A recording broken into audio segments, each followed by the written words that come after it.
سلام دوستان، امیدوارم حالتون خوب باشه. من سعی میکنم یه مقداری در مورد طریقه نوشتن TDP یا گزارش فنی صحبت کنم. یه سری نمونه هایی که خوب هستن اونا رو بهشون اشاره کنم. همچنین TDP هایی که برای ایران اوپن 2024 فرستاده شده یه تعدادش رو به صورت رندوم انتخاب میکنم و در مورد مشکلاتی که دارن صحبت میکنم، چون اکثر مشکلات مثل هم هستن. پس تیما میتونن حالا اگر TDP تیم A رو ببینن و خودشون تیم B باشن، میتونن بر اساس اون TDP خودشون رو بهتر بنویسن و آپدیتش کنن. یه سوالی که اول کار مطرح میشه اینه که کلا TDP چی هست، اصلا چرا باید بنویسیمش. TDP گزارش عملکرد تیم در یک سال گذشته هست، نه گزارش عملکرد مثلا 10 سال پیش. یه تیم گزارش عملکردی که تیم از سال قبل تا الان یا اولین باری که از مسابقه قبلی که شرکت کرده تا این مسابقه چه عملکردی داشته. حالا ممکنه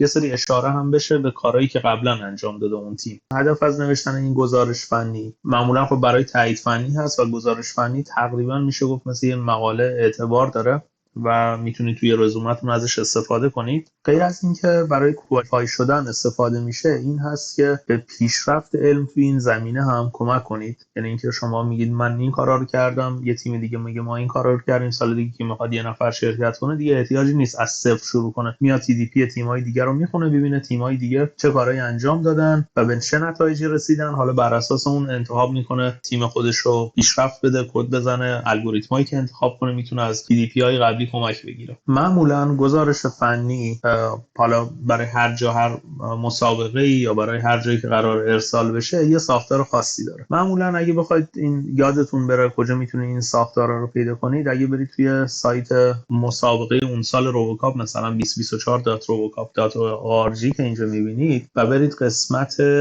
ریسرچ، حالا ممکنه همینجا سمپوزیوم باشه و توی قسمت کال معمولا اینو پیدا میکنید، کال فور پیپرز. اینجا معمولا یه قسمت داره توضیح میده که اوکی باید چه استایلی نوشته بشه و معمولا این لینک اشپیلینگر رو اینجا میذاره. وقتی شما برید داخل این لینک، دو حالت میتونید استفاده کنید برای نوشتنش. یکی از لتکس میتونید استفاده کنید که حالا آورلیف یه وبسایتی هست یا چیزی مثل ورد هست، فقط تفاوتش اینه که یه جوری نوشتن داخلش مثل برنامه‌نویسی هست که میتونید وارد این لینک بشین و براتون سایت آورلیف رو باز میکنه و بعد اینجا اوپن از تمپلیت میزنید و اون تمپلیت رو برای شما باز میکنه که حالا یه سری چیزای اولیه داره. مثلا اینجا میتونید تایتل بذارید، اسامی رو بنویسید، سکشن های مختلف رو بنویسید که اینجا مثال خوبی هست.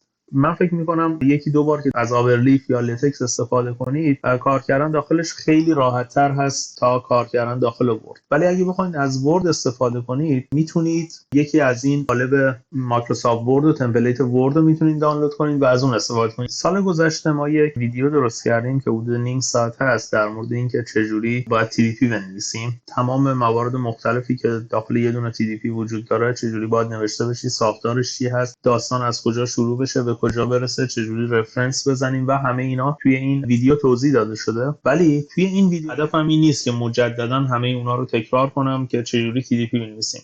به جای این TDP هایی که نوشته شده و فرستاده شده برای ایران اوپن 2024 رو مقایسه کنم با TDP های سال گذشته تیم هلیوس و تیم سایرس و نقاط ضعف TDP ها رو چند تاشون رو به صورت تصادفی رندوم انتخاب کنم و بگم. خب همینجوری که اینجا میبینید این لیست یه تعدادی از TDP هایی است که فرستاده شده برای ما. اولین نکته اینه که اسم TDP، اون اسم فایل TDP باید یه استاندارد خاصی داشته باشه که حالا برای ایران اوپن استانداردش TDP underline IO 2024 و underline اسم تیم هست و TDP باید حتما توی قالب PDF فرستاده بشه، نه فایل ورد فرستاده بشه. پس اگر TDP تون رو به صورت فایل ورد فرستادین، تبدیلش کنین به PDF و مجدد ارسال کنین TDP تون رو. اسم فایل هم دقیقاً همینجوری که گفتم TDP حروف بزرگ underline IO 2024 underline اسم تیم .pdf. البته اینا که میبینید اسم افراد هم اینجا هست، این به خاطر اینی که با استفاده از گوگل فرم آپلود کردن، گوگل فرم خودش میاد اسم افراد رو به اون اسم TDP اضافه میکنه، اما شما احتیاج نیست اسم فرد رو اینجا بذارید.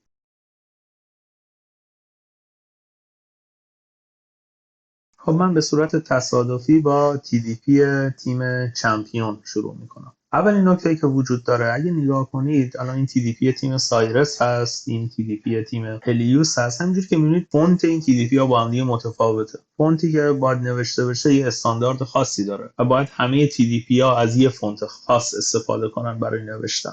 نکته دومی که وجود داره تایتل هست. تایتل پیپر باید با حرف بزرگ شروع بشه، یعنی حالا چه اسم تیم چه هر چیزی بخواید بنویسید، حالا بعضیا میان این صورت مینویسن، مثلا چمپیون ساکر 2D سیمولیشن تیم، مثلا سایرس ساکر سیمولیشن، و بعضی زمانها هم هست که تیم‌ها به جای اینکه اینجوری بنویسن در مورد اون موضوعی که صحبت کردن توی TDP میان اون موضوع رو خیلی خلاصه میکنن. مثلا الان اینجا TDP سایرس توی 2023 ما روی دینویزینگ کار کردیم، خب اومدیم نوشتیم observation denoising. حالا این سایرس یا اصلا اینا میتونیم ننویسیم، مثلا می‌نویسیم observation denoising in soccer simulation 2D یه اینجور چیزی.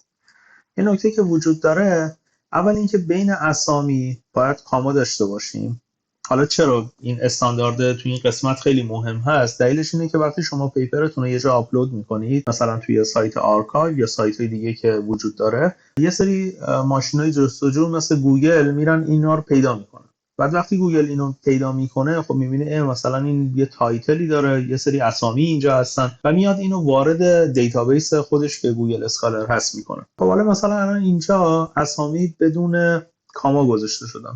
گوگل اینو نمیفهمه. گوگل فکر میکنه الان این 6 تا کلمه همش یه دونه اسم هست. نکته اولی که وجود داره اینه که این بین اسامی باید کاما باشه. اسامی باید با اسم و بعد فامیل همه با حروف بزرگ شروع بشن و بقیه حروف کوچیک باشه. یه نکته دیگه که اینجا وجود داره عددها هستن. عددی اینجا گذاشته شده، هیچ جام دیگه نیستش، یعنی جای گفته نشده این عدد چیه که اینجا گذاشته شده. زمانی این عدد گذاشته میشه اینجا که شما بخواید یه مقداری اطلاعات تکمیلی تر در مورد اون فرد توی TDP داشته باشید. برای مثال اسم فرد عارف سیاره هست، اینجا شماره 3 گذاشته، فرد دانشگاه مموریال درس میخونه و معمولا اول تایتل هست، بعد اسامی هست، نفر آخر معمولا اند داره. اینو سیستم موتورهای جستجو میتونن بفهمن. بعدش از جایی که شرکت کردین اگه بخوایم بنویسین اسم اون ارگان هست، اینجا دانشگاه دالهاوزیه، شهر و کشور. حالا یه موقع همه تیم از یه جا هستن، خب یه دونه اینجا مینویسین، همین کافیه. بعدش هم معمولا ایمیل رو می‌نویسن. حالا در مورد تایتل صحبت کردیم، در مورد اسامی صحبت کردیم. مثلا اینجا پس باید این عددا حذف بشه، کاما گذاشته بشه، اسامی با حروف بزرگ شروع بشن، بعدش هم ایمیل ها. و حالا میریم سراغ ابسترکت. معمولا کسی که بخواد TDP شما یا مقاله شما رو بخونه، یکی تایتل رو میخونه، بعدش میره سراغ ابسترکت، در واقع خلاصه هست، و در نهایت میره سراغ ته پیپر که کانکلوژن باشه. این سه بخش مهمترین بخشایی هستن که توی گزارش فنی وجود داره. پس اگر این قسمت بالا توی تایتل یه مقداری بتونید توضیح بدید که مثلا چی کار کردین، improving pass این چمپیون ساکر 2D simulation تیم برای مثال، این خیلی کمک میکنه به اون کسی میخواد 4 تا TDP انتخاب کنه، یکیشو مطالعه کنه، خیلی به اون فرد کمک میکنه که انتخاب بهتری داشته باشه. در غیر این صورت کسی که میخواد TDP بخونه احتمالاً میره مثلا اون 4 تا تیم اول تا چهارم ایران اوپن رو پیدا میکنه، میره TDP اونا رو میخونه و ممکنه اصلا مطالبش به دردشون نخوره. چرا؟ چون اون فرد داره روی یه چیز دیگه کار میکنه. پس این تایتل بهتر هست یه ذره مشخص کنه که شما دارید چیکار میکنید. بعدش توی ابسترکت کاری که قرار انجام بشه توضیح بدید که اوکی اولین چیز معمولا حالا هر کس یه جوری می‌نویسه، ولی مثلا یه خط روبوکاپ چیه، ساکر سیمولیشن 2D چی هست و ما می‌خوایم چه کاری انجام بدیم و این کاری که انجام دادیم چه نتیجه‌ای داشته. خیلی ساده، فقط تایتل وار. مثلا اینجا که اوکی ما از یه دونه مثلا LSTM استفاده کردیم، دیپ نورال نتورک دینویس کنه، اصلا ننوشتیم چه جوری داریم ازش استفاده می‌کنیم، هیچ کدوم از اینا ننوشتیم. حالا معمولا آخر ابسترکت یا توی اینتروداکشن یه توضیح میدن اینجوری که اوکی ما تیممون داریم از چه بیسی استفاده میکنیم. توی این قسمت خیلی کاری به انگلیسی ندارم، ولی یه سری چیزا مشخصه. مثلا خب 4 نفر این TDP رو نوشتن و اعضای تیم هستن، ولی اینجا I have implemented استفاده شده. خب این نشون میده یه نفر این TDP، این اشتباهه. اگه میخواید بنویسید وی بنویسید. حتی اگه یه نفرم هستین بهتره وی نوشته بشه، چون شما اسمتون اینجا هست ولی کلی آدم دیگه ممکنه کمک شما دادن. یه نکته دیگه که وجود داره اینجا مثلا in the next slides، خب این اصلا اسلاید مال پاورپوینت. خب اینجا میتونیم بنویسین مثلا توی سکشن های بعدی در مورد اینجور چیزی صحبت میکنیم، هرچند داخل ابسترکت نباید اینجور چیزی نوشته باشه. داخل ابسترکت شما بازم میگم میایید خیلی خلاصه مینویسید این پیپر در مورد چی هست، در مورد روبوکاپ، ساگر سیمولیشن 2D هست، قراره برای ایران اوپن فرستاده بشه، یه اینجور کاری انجام دادیم و مثلا تونستیم 20% وین ریت تیم رو در مقابل فلان تیم ها مثلا بیشتر کنیم، یا تونستیم 10% گل کمتر بخوریم با این کاری که انجام دادیم. و بهتره برای کاری که انجام میدیدم اسم بذارید، مثلا اینکه پاس و شوت و استراتژی کوردینیتس اومدیم بهتر کردیم، مشخص نیست چی کار کردیم. مثلا شما میگین من رفتم یه اتومبیل رو بهتر کردم، خب چیشو بهتر کردی؟ فرمونشو بهتر کردی، موتورشو بهتر کردی، بدنشو بهتر کردی. باید مشخص باشه. مثلا یه اسمی اگه بذارین برای اون کاری که انجام دادید، اون خواننده خیلی بهتر میفهمه که اینجا داره چه اتفاقاتی میفته. نکته بعدی که خیلی مهم هست کیورد هست. کیورد یه چیزی تو مایه هشتگ هست. مثلا شما اگه بخواید یه چیزو توی اینستاگرام سرچ کنید، میرین هشتگش رو استفاده میکنین، سرچش میکنین. کیورد هم همینه. اگه یه نفر بخواد TDP های مربوط به روبوکاپ رو پیدا کنه، خب میره روبوکاپ رو سرچ میکنه و حالا موتور جستجو بر اساس این کیورد میان پیپر شما رو به اون نشون میدن. معمولا 3 تا 4 تا می‌نویسن. حالا اینجا دو راه وجود داره برای اینکه این کیوردها رو بنویسیم. اون دو راه بستگی به این داره که کی میخواد دنبال این پیپر بگرده. کسانی که دارن ساکر سیمولیشن 2D کار میکنن همین الان، پس دیگه احتیاج نیست اینجا مثلا روبوکاپ نوشته بشه یا مثلا ساکر سیمولیشن 2D نوشته بشه. اوکی، پس بسته به این داره به درد کی میخوره. اگر از فضای داخل هست این نمونه مثلا دریبل یا یه اینجور چیزی پیدا کنید بنویسید، ولی اگه فضای بیرون هست اون وقت میتونید مثلا روبوکاپ، ساکر سیمولیشن. مثلا اینجا دریبل تو معنی نداره نیو پوزیشن مثلا آندرلاین گذاشتن اینجا اشتباه هست. شوت تست یعنی چی؟ مثلا من دارم در مورد فوتبال سرچ میکنم، شوت رو سرچ میکنم، بعد مقاله شما میاد. خب این چیز خاصی به من نمیده، این یه مقاله 2D هست، من دارم در مورد فوتبال واقعی. میتونین یه کمی اگه با اینا بازی کنید خب بهتر میشه. حالا غیر از این که این مثلا آندرلاین گذاشتن، اینجا دات گذاشتن، اینا هم اشتباه است. باید اینا با کاما از هم دیگه جدا بشن، 3 تا یا 4 تا نهایتا. یه نکته اینجا معمولا با اینتروداکشن شروع میکنن TDP رو، بعدش این خیلی خیلی کار خوبی کرده، این که توضیح داده اوکی تیمای دیگه ایرانی الان دارن چه کاری انجام میدن. این خیلی کار مهمی هست که شما بتونید پیپرتون رو وصل کنید به پیپرهای دیگه. 2 تا سود داره، هم برای پیپرهای دیگه که دیده بشن،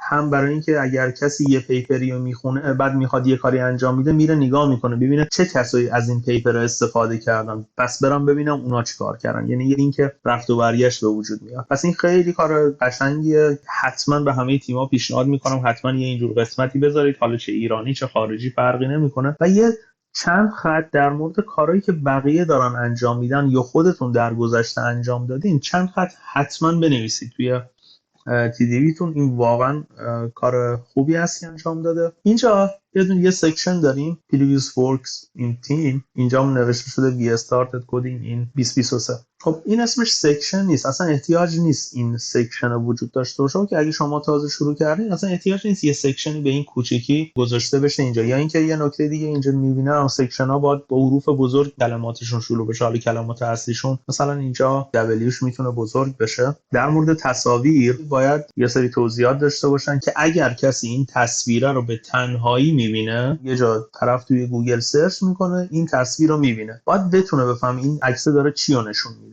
و بهتره توی عکس یه سری اطلاعات باشه. من الان نگاه میکنم میگم مثلا یه اسکرین شات از ساکر ویندوز هست، خب چیز بیشتری به من نمیده، ولی بهتره که یه سری اطلاعات روی اون عکس باشه. یا مثلا تیم هلیوس، این خیلی ساده هست ولی همین ساده خب یه سری اطلاعات داره به من میده. مثلا در مورد توپو کشیده و بعدش هم اومده یه توضیحاتی داده که چه کاری این تصویر داره چی رو به شما نشون میده. یه نکته دیگه هم در مورد این قسمت بگم، یا کنید هر سکشنی اول اینکه کل مقاله کل TDP باید مثل یه داستان باشه، از یه جا شروع بشه بیاد یه جا اوج بگیره که کار شما هست، بعدش میرسه به نتایج و کانکلوژن و تموم میشه. کل پس پیپر TDP باید یه داستان باشه. هر سکشنی هم خودش باید مثل یه داستان بشه. این به نظر من اصلا خوندنش هیچی شکل داستانم نداره، پس این باید خیلی قشنگ مرتب خطا به هم دیگه نزدیکتر باشن نوشته بشه. یا مثلا این قسمت سکشن هست، یه سکشن دو خطی که دلیلی نداشته واقعا اینجا باشه، یعنی این پاس میتونست از اینجا کامل حذف بشه، از اون وقت توی ابسترکت هم پاس حذف بشه. لازم نیست خیلی زیاد صحبت کنیم داخل TDP. هرچی TDP پرتر باشه از لحاظ صفحه لزوما بهتر نیست. یه کار کوچیک تاثیرگذار ارزشش خیلی بیشتر هست اگه تمیز توضیح داده بشه. و در نهایت هم میرسیم به قسمت رفرنس ها. به نظر میاد خیلی خوب رفرنس داده، چیزها رو رعایت کرده. البته یه مشکلی که وجود داره اینجا اینه که یه سری از این رفرنس ها میبینید مثلا این یه رفرنسی که خیلی زیاد شده و احتمالاً دلیلش اینه که چند تا رفرنس به هر دلیلی یا به خاطر قالب یا هر چیز اینا رفتن تو هم دیگه و اینجا بد شده. اینو خیلی دقت کنید. حالا من یه نمونه که از کجا میتونید این رفرنس ها رو پیدا کنید و بهتون نشون میدم. مثلا معمولا اگه تایتل پیپر رو برید داخل گوگل اسکالر سرچ کنید معمولا میتونید اون رو پیداش کنید. مثلا شما میخواید TDP تیم پرسپولیس 2016 رو میخواید رفرنس بدید توی مقاله و میگردید توی گوگل اسکالر بعد میبینید نمیبینینش. خب چیکار میکنید؟ میرید یه دونه TDP دیگر رو پیدا میکنید. مثلا این TDP سایرس رو پیدا میکنید و این روی دکمه سایت میزنید. یه سری نمونه بهتون نشون میده. معمولا مثلا از این هاروارد استفاده میکنن. هر کدومش استفاده کردین همشو یه جور بذارین، یه دقیقاً نگاه کنید ببینید TDP های تیمای دیگه روبوکاپ از کدومش دارن استفاده میکنن. و بعد میاد اینو ورش میدارید، مثلا اینو کلا ور میدارید میذارید اینجا.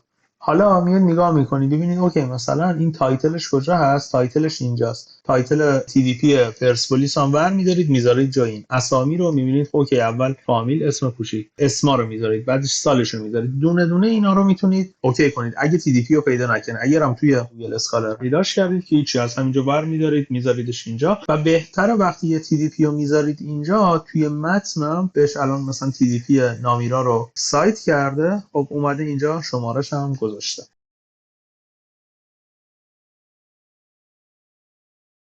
بریم سراغ یه دونه TDP دیگه، TDP تیم آدرنالین. خب TDP تایتل خوبی داره، اسامی درست نوشته شدن از جایی که شرکت کردن و بعدم ایمیل حالا یکی از اعضای تیم یا ایمیل تیم نوشته شده، ابسترکت، کیورد ها. و اینجا میریم سراغ اینتروداکشن. و از توی اینتروداکشن رفتیم سراغ مستقیم یه اطلاعاتی در مورد فرمیشن. توی اینتروداکشن ما باید یه توضیح بدیم که کلا اصلا داریم چیکار میکنیم، زمینه که داریم کار میکنیم چی هست و تا اینتروداکشن بگیم اوکی یه چالنجی وجود داره تو این زمینه، من دارم این چالش رو مثلا پاس بیس استارتر ایجنت خوب نیست، من میخوام با یه روشی بیام اینو بهتر کنم. و توی قسمت‌های بعدی مثلا یه توضیح بدیم، مثلا سکشن رو کلا در مورد این صحبت کردم، سکشن بریم تا آخر اینتروداکشن. بعد اینتروداکشن میتونید ریلیتد ورک بذارین که در مورد کارهای گذشته خودتون، کارهای گذشته‌ای که بقیه انجام دادن تو این زمینه، حالا توی زمینه 2D یا خیلی اگه مثلا شما روی شوت کار کردین، کسایی که روی شوت کار کردن و اینا رو می‌نویسید. اول پس اینتروداکشن چند خط، بعدش چند خط ریلیتد ورک، بعدش حالا تازه میرسید به کاری که خودتون انجام دادین. و در مورد کاری که خودتون انجام دادین بهتره یه مقداری داستان بنویسین. این که مثلا الان سیستم فرمیشن شما 2 3 5 یا شاید هم 5 3 2 بوده، خب این کمکی به منی که دارم میخونم نمیکنه. من باید بدونم چرا مثلا از فرمیشن 2 3 5 یا 5 3 2 استفاده کردین، دلیلتون چی بوده دقیقاً، یا مثلا چرا بازیکن 9 10 و 11 مدافع هستن، چرا مثلا مهاجم نیستن. بهتر اینا رو یه توضیحی در موردشون بنویسین، در مورد دلیل یه استدلالی برای کارهایی که انجام دادین. بعضی کارها هست استدلالی هم براش پیدا نمی‌کنین ولی میتونین حدس بزنین چرا مثلا این کاره به نظرمون جواب داده، عکسای خیلی خوبی گذاشتین. ولی خب هرچند بهتره که در مورد عکس‌ها یه مقداری بیشتر توضیح داده بشه که این عکس‌ها چی هستن دقیقاً. و میایم به آخر میرسیم. حالا اینجا یه مقداری توضیحات داره که این توضیحات بد نیست ولی بهتره توضیحات بیشتر باشه. کپشن عکس یه مقداری در مورد عکس توضیح بده و میرسیم به رفرنس ها. خب این رفرنس ها به کار نمیاد، یعنی باید رفرنس ها حتما رفرنس به TDP تیم های دیگه باشه. یه چیزی مثلا گیت هاب هست اوکی، ولی مثلا لینک تلگرام خب واقعا گذاشتنش اینجا فایده نداره. اینجا توی رفرنس پس TDP باید گذاشته بشه توی رفرنس، حالا لینک گیت هاب هم گذاشته بشه بد نیست، ولی اگه اون گیت هاب یه دونه پیپر داره بهتره اون گذاشته بشه.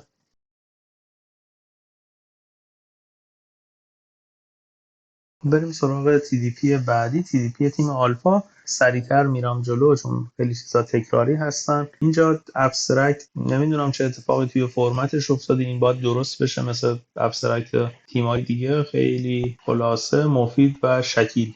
کیوردها بهتره بعد از کامای فاصله بذارید. پیپر بهتره از اینتروداکشن شروع بشه، بعدش بره سراغ حالا پریویوس ورد یا بک‌گراند یا ریلیتد ورد، و بعد از اون هست که در مورد کاری که خودتون انجام میدین بهتره توضیح بدین، نه مستقیم این که برین سراغ کاری که خودتون انجام دادین. عکسایی که میذارید کپشنش دقیقاً طبق استاندارد باشه، نه اینجوری، یعنی یه اینجور چیزی باید داشته باشه از فیگر 1 تا فیگرهای بعدی. خیلی خوبه اگر حتی از استانداردهایی که وجود داره استفاده از لتکس استفاده نمی‌کنید، آورلیف یا تمپلیت ورد استفاده نمی‌کنید، ولی حداقل میتونید TDP تیم هلیوس، سایرس، یوشان، دیت یا پرسپولیس یکی از این TDP ها رو بردارید، نگاه کنید ببینید اون TDP ها چه کار انجام دادن، شما هم دقیقاً همون رو انجام بدید. و مجددا اینجا هم همون مشکل رفرنس بود، مثلا سایت rcss.ir. نهایتا اگر کسی بخواد در مورد سایت نمیدونم تلگرام اینا بخواد بنویسه، میتونه مثلا بیاد ته TDPش بگه اوکی مثلا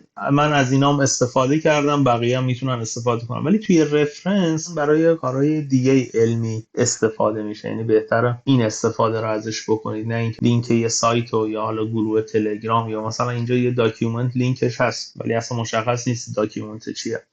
پس اینا رو بهتر درست کنید. بریم سراغ TDP بعدی.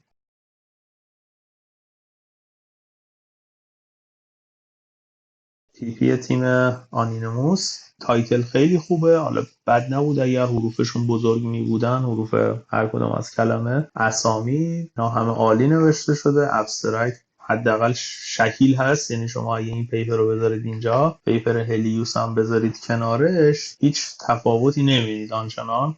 باید پیپر اون زیبایی پیپر هم خیلی مهمه که خواننده خوشش بیاد و اون پیپر رو بخونه بره جلو. خیلی خوبه. اینتروداکشن داره، ریلیتد ورد، یه مقداری در مورد تیمای دیگه توضیح داده شده. یه نکته که وجود داره این در مورد رفرنس ها اضافه کنم، گفتم هم برای اینکه به بقیه کمک کنین، هم برای اینکه بقیه به شما کمک کنن، یعنی این لینک دو طرفه به وجود بیاد و یه گراف خیلی بزرگ به وجود بیاد از پیپرها، بد نیست. این رفرنس هایی که می‌نویسید تعدادش رو بیشتر کنید و یه خلاصه مثلا این میخواید در مورد این TDP هلیوس بنویسید، تایتلش رو نگاه کنید، ابسترکتش رو ببینید این پیپر چی گفته دیگه، یا بگین مثلا 2 خط در مورد این بنویس مثلا. خیلی خلاصه بد نیست. از پیپرایی که به دردتون میخوره، به دردتون خورده، حدس میزنید به درد بقیه میخوره، اون پیپرها رو توی قسمت ریلیتد ورد یا بک‌گراند یه توضیحی در موردشون بنویسید که تعداد رفرنس هاتون بیشتر بشه و یه گراف بزرگتری از پیپرها به وجود بیاد.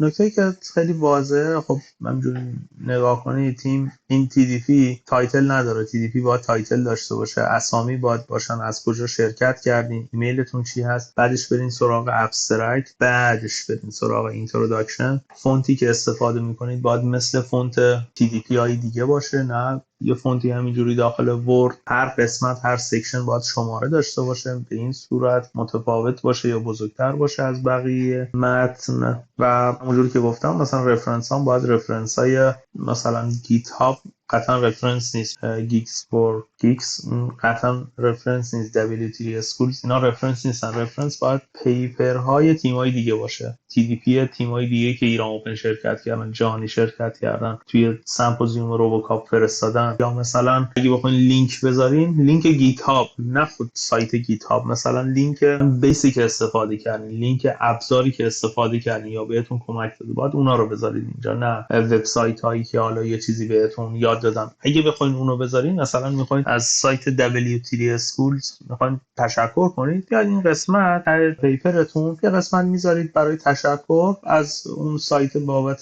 اطلاعاتی که به شما داده و کمکتون کرده تشکر میکنید. ولی داخل رفرنس ها نه، داخل رفرنس ها نباید اینجور چیزا نوشته باشه.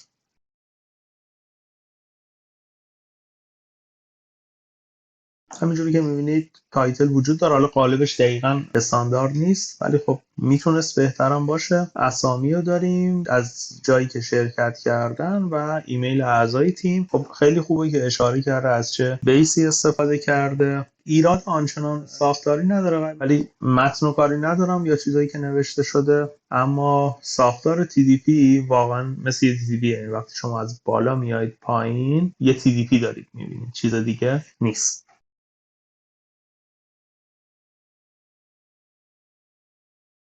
تیم فالکون خب تایتل وجود داره، اسامی وجود داره، استاندارد نیست، مثلا مشخصه دیگه ابسترکتش استاندارد نیست یا خود متن هم از اون تمپلیت اصلی استفاده نشده، ولی به صورت کلی خب اینتروداکشن داره. بد نبود بعد از اینتروداکشن یه ریلیتد ورک، بک‌گراند یا پریویوس ورکس اینجور چیزی باشه و بعدش برید سراغ کاری که خودتون رو انجام دادین داخل تیم.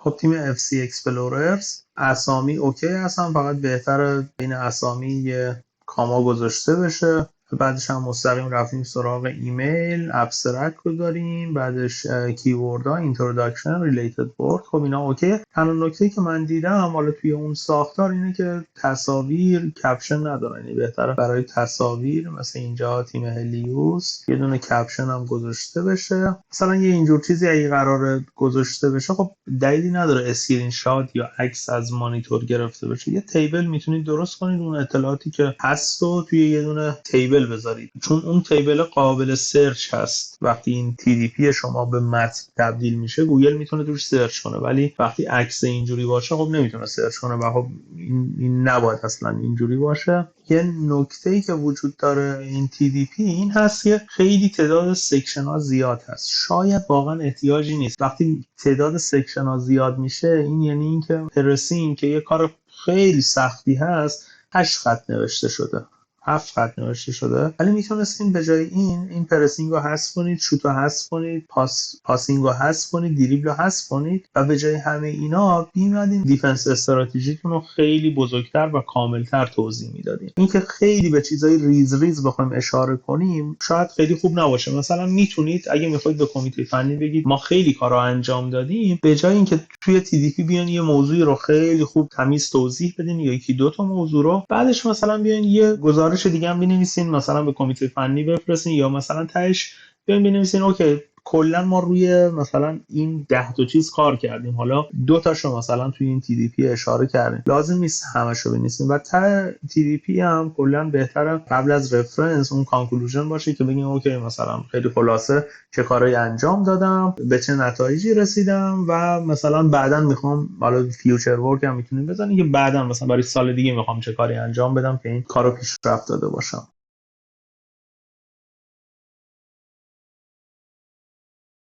خب اولین نکته، خب از تمپلیت اصلی استفاده نشده. اسامی همونجوری که گفتم باید با کاما از هم دیگه جدا بشن، نباید 2 تا فاصله. ایمیل تیم گذاشته شده. ابسترکت بهتره همین شکلی که داخل استاندارد هست، داخل تمپلیت هست گذاشته بشه. همون مستقیم بعد از ابسترکت عکس گذاشته شده که خب اینجوری نباید باشه، یا حالا باید اینتروداکشن بیاد اونجا. توی اینتروداکشن بهتره یه توضیحاتی داده بشه، همونجوری که قبلا گفتم در مورد روبوکاپ، در مورد سایکل سیمولیشن 2D و چیزای دیگه. حالا سعی می‌کنم اینا رو دیگه تکرار نکنم. تیمای دانش آموزی نمیتونن از فرمیشن دیتی بیس ایجنت استفاده کنن و تیمشون دیسکوالیفای میشه. اینو در جریان باشن تیمای دانش آموزی. نکته دیگه که وجود داره اینه که همونجوری که قبلا گفتم خب مثلا یه سکشن گذاشته شده، یه 2 خط، این بهتر اصلا این سکشن حذف بشه و اگر یه سری کاری ریز کردید همه اینا رو توی یه سکشن بنویسید که آقا ما غیر از اون چیزایی که توضیح دادیم این کارا هم انجام دادیم.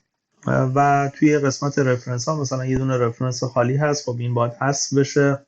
کانکلوژن خودش باید یه سکشن جدا باشه. مثلا این کانکلوژن خودش یه قسمت جداست، یه ساب سکشن نیست، یه سکشن جداست. و این نکته هم یادتون باشه اکثر تیم‌ها درست بود و رفرنس جزء سکشن ها نیست، یعنی شماره نداره.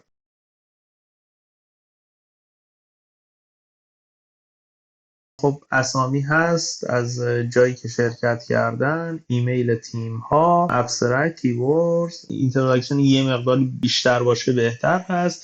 بعدش هم برین سراغ ریلیتد ورک یا بک‌گراند یا اینجور چیزی بنویسید که بقیه چیکار کردن، خودتون قبلا چیکار کردید. بهتره برای سکشناتون مثلا به جای اینکه بنویسید پاس یه اسمی بذارید، مثلا innovative pass by using یه الگوریتم، improving pass by using LSTM by using یه الگوریتم دینویز یا هر چیزی، یه اسمی بهتر داشته باشه نه فقط پاس خالی. این نکته کجا بهتون کمک میکنه؟ مثلا شما امسال یه TDP می‌نویسید، سال دیگه هم می‌خواید یه TDP دیگه بنویسید، بعد میتونید بگید مثلا اون روش رو قبلا زده بودیم ولی اون روش چیه؟ اسمی نذاشتیم قبلا براش، پس بهتره یه اسمی براش بذارین برای کاری که انجام دادین که بعداً خودتون بتونید به اون کار اشاره کنید یا تیمای دیگه بتونن به اون کار شما اشاره. جالب نیست مثلا بیان بگن که خاصی که توی تیم فلان بوده این مشکلاتی داشته. بهتره یه اسم خاص داشته باشه اون روشی که استفاده کردین. و خب تا TDP هم خب باید بریم ریزالت، بعدش هم قسمت کانکلوژن باشه و رفرنس ها نباید شماره داشته باشه. لینک به این صورت نباید بذاریم، مثلا اینکه این لینک چی هست خیلی سودی نداره، باید اشاره بشه به TDP ها، مقاله های بقیه یا نهایتا لینک های گیت هاب. و اگر میخواید مثلا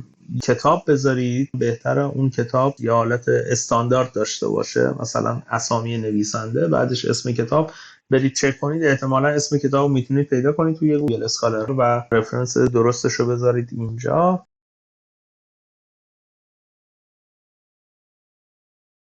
تایتل رو داریم، اسم، مثلا این تیکه چرا گذاشته شده، یا مثلا جیمیل، همون ایمیل خالی رو ایمیلتون رو بذارین، حالا هر چی که هست، جیمیل، یاهو یا هر چیزی، همون کافیه دیگه، لازم نیست توضیحات دیگه بنویسید. و یه نکته‌ای که وجود داره، کسی نمیتونه این متن رو بگیره. حالا وقتی شما نتونه این متن رو بگیرید، سلکتش کنید، این در واقع یعنی این که گوگل هم نمیتونه پیپر شما چیزی رو درست پیدا کنه. پس این خیلی نکته مهمی هست که حتی مثلا وقتی میایید متن رو میگیرید به این صورت، باید دقیقاً این حالته به وجود بیاد. یعنی مثل نرم افزاری که داره PDF رو میخونه، حالا گوگل کروم هست، ادوبی هست، هر چیزی که هست، باید بتونه متن رو مرتب بگیره. اگه مثلا میرسه اینجای متن بعد یه دفعه اینجا سلکت میشه، یعنی چی؟ یعنی اینکه گوگل هم وقتی داره اینو میخونه یه دفعه از وسط اسما داره میپره مثلا توی اینتروداکشن. پس اینو خیلی باید حواستون باشه که وقتی پیپر رو مینویسید این متنش که گرفته میشه، اینجور اتفاقاتی که اینجا داره میفته، میبینید این اتفاقات نباید بیفتن. و این مشکل از اینکه از مثلا ورد استفاده کنید یا از آورلیف استفاده کنید، مثلا از یه نرم افزار دیگه استفاده کردین برای اینکه متنتون تبدیل بشه به PDF و اون نرم افزاره این اشتباهاتی کرده. پس حواستون باشه. پس وقتی تبدیل میکنید به PDF، این کاری که الان من دارم انجام میدم انجام بدین، ببینین همه چی درست هست یا درست نیست. اینجا یه نکته‌ای که وجود داره اینه که خوب نیست، من ندیدم، یعنی میگم خوب نیست که مثلا توی ابسترکت به این صورت اومدین 2 تا بولت گذاشتین و حالا یه سری چیزایی نوشتین. ابسترکت باید داستان خیلی کوتاه باشه، به این صورت چیزی دیگه نباید داخلش وجود داشته باشه. و خب مستقیم از اینتروداکشن رفتین سراغ کاری که انجام دادین. خب این بهتره که اول اینتروداکشن یه مقداری بیشتر باشه. مثلا اینجا الان نمونه خوبیه، گفتین مثلا تیم زنون یه تیم ساکر سیمولیشن 2D. کسی که نمیدونه ساکر سیمولیشن چی هست براش سوال پیش میاد که ساکر سیمولیشن 2D چیه، زنون چرا رفته مثلا اونجا یه کاری انجام داده. پس بهتره یه خلاصه بنویسید روبوکاپ چیه، چه لیگایی داره، ساکر سیمولیشن 2D چیه، توی قسمت بعدی مثلا بیاین بک‌گراند بذارین، بقیه دارن چه کاری انجام میدن، حالا من میخوام چه کاری انجام بدم. حالا بد نیست مثلا چون TDP هست میگن اصلا چرا اومدین دارین اینجا کار میکنین، مثلا این توضیحات هم بدین، بد نیست. عکس باید کپشن داشته باشه که نداره، مثلا این یکی داره ولی به نظر میاد این عکس از یه جا دیگه برداشته شده یا اسکرین شات هست از یه جای کار خودتون یا کار یکی دیگه. این نباید اینجوری باشه. اگر از جای دیگه یه عکسی میارید باید حتما اشاره کنید که از یه جای دیگه، از یه TDP دیگه این عکس رو آوردم. حتما باید به مقاله رفرنس بدید. در غیر این صورت این میتونه باعث دیسکوالیفای شدن این شما بشه. میریم سراغ رفرنس ها. بازوره همون مشکل وجود داره. مثلا سایر استودی اینجا هست، گیتابش خب بهتره به جای اینکه سایر استودی اینجا باشه مثلا TDP لاگ آنالیزور سایر استودی استفاده کرد. خب اوکی، حالا میخواین رفرنس بدین بهش، میرید نگاه میکنید میبینید لاگ آنالیزور هیچ TDP یا پیپری نداره خودش. خب اوکی، نگاه میکنید ببینید توی کدام یکی از TDP های سایرس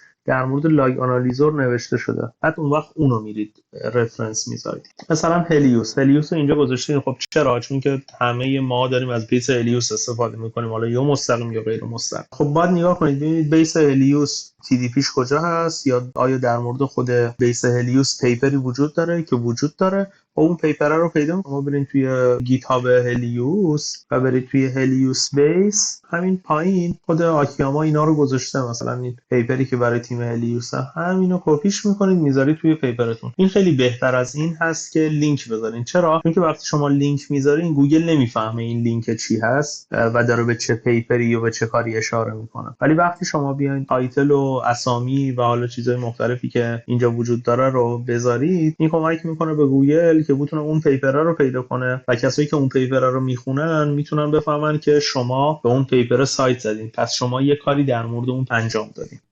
دوستان عزیز خسته نباشید، مرسی که تا اینجا ویدیو رو با ما بودید. منابع و لینک های مورد نیاز در دیسکریپشن این ویدیو قرار داده شده. برای مشاهده ویدیو قبلی ما در مورد TDP و اینکه چگونه TDP بنویسیم و گزارش فنی در کل چی هست رو میتونید از اینجا مشاهده کنید. و پیروز و موفق باشید.